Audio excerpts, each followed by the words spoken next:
ملتان کا ایک ذمہ دار بابا فرید الدین گنج شکر علیہ رحمہ سے غائبانہ عقیدت رکھتا تھا، اور مولانا عارف اسی شہر کی ایک مسجد میں امامت کروایا کرتے تھے۔ اتفاق سے انہیں پاک وطن شریف میں کوئی کام تھا، اور جب وہ سفر پر روانہ ہوئے تو زمیندار نے 200 سکے دیتے ہوئے کہا، جب آپ پاک وطن شریف پہنچے تو بابا فرید کی خدمت میں یہ حقیر نذرانہ پیش کر دینا اور عرض کرنا کہ یہ گناہگار دعاؤں کا طلبگار ہے۔ جب مولانا پاک وطن شریف پہنچے تو شیطانی فریب میں آ گئے۔ خیال آیا کہ زمیندار صاحب نے کون سی تحریر لکھ کر دی ہے کہ 200 ہی پورے ان کو دینے ہیں اور دستخط کروا کے واپس لانے ہیں، اور بابا فرید کو بھی کیسے پتہ چلے گا کہ نذرانہ کتنا بھیجا گیا اور کتنا وصول ہو رہا ہے۔ شاید انہیں معلوم نہ تھا کہ لاکھ پردوں میں بھی چھپا ہو تو نظر بینا دیکھ لیتی ہے، اور شاید یہ بھی معلوم نہ تھا کہ بندہ مومن اللہ تبارک و تعالیٰ کے نور سے دیکھتا ہے۔ وہ علامہ صاحب شیطان کے فریب میں مبتلا ہو گئے، اور یہ سوچ کر انہوں نے 100 سکے اپنے پاس رکھ لیے، اور باقی 100 سکے جو ہے باقی 100 سکے حضرت بابا فرید علیہ الرحمہ کی خدمت میں پیش کر دیے۔ چاندی کے سکے دیکھ کر بابا فرید علیہ الرحمہ نے پوچھا، مولانا یہ کیا ہے؟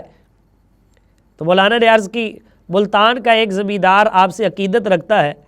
اس نے یہ رقم بطور نذرانہ بھیجی ہے اور دعا کی درخواست کی ہے۔ مولانا کی بات سن کر بابا فرید گنج شکر علیہ الرحمہ مسکرائے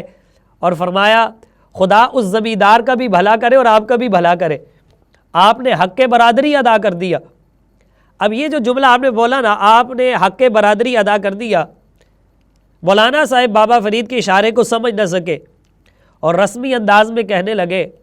حضور میں تو اپنے ذاتی کام سے پاک وطن شریف آ رہا تھا، اس لیے میں آپ کی خانقاہ میں پہنچنے میں کوئی دقت میں نے محسوس نہیں کی، کوئی زحمت نہیں ہوئی۔ تو بابا فرید نے مسکراتے ہوئے فرمایا، مولانا زحمت تو ہوئی ہے، مولانا زحمت تو ہوئی ہے کہ آپ نے نذرانے کی رقم کو ادا کر لیا ہے، اسی کو حق برادری کہا جاتا ہے۔ جب یہ انکشاف مولانا پر ظاہر ہوا تو مولانا شرم و ندامت کے پسینے میں نہا گئے، بہت دیر تک سک جھکائے بیٹھے رہے، اور پھر اپنی قمیض سے 100 سکے نکالے اور بابا فرید کے سامنے رکھتے ہوئے عرض کرنے لگے، حضور ہماری ہمت اہل سلوک کی ہمت کے برابر نہیں ہو سکتی ہے، لیکن بابا فرید علیہ الرحمہ آپ نے تمام رقم لوٹاتے ہوئے فرمایا کہ بھئی یہ بھی تمہارا ہے وہ بھی تمہارا ہے، تاکہ تمہارے بھائی کو کوئی نقصان نہ ہو۔ لیکن مولانا نے جب یہ کشف و سلوک دیکھا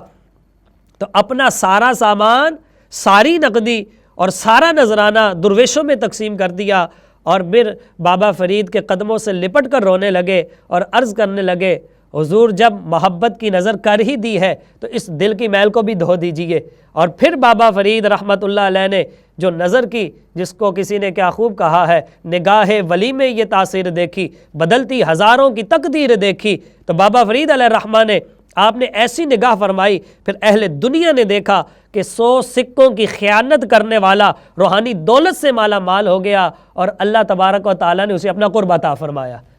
اور اس کے بعد بابا فرید الدین علیہ الرحمہ نے اپنے خلفاء میں بھی انہیں شامل فرمایا ہے۔ اس لیے کہا جاتا ہے، طیبہ سے منگائی جاتی ہے، سینوں میں چھپائی جاتی ہے، توحید کی میں ساغر سے نہیں نظروں سے پلائی جاتی ہے۔ اور کسی نے کیا خوب کہا ہے، اللہ اللہ کیے جانے سے اللہ نہ ملے، اللہ والے ہیں جو اللہ سے ملا دیتے ہیں۔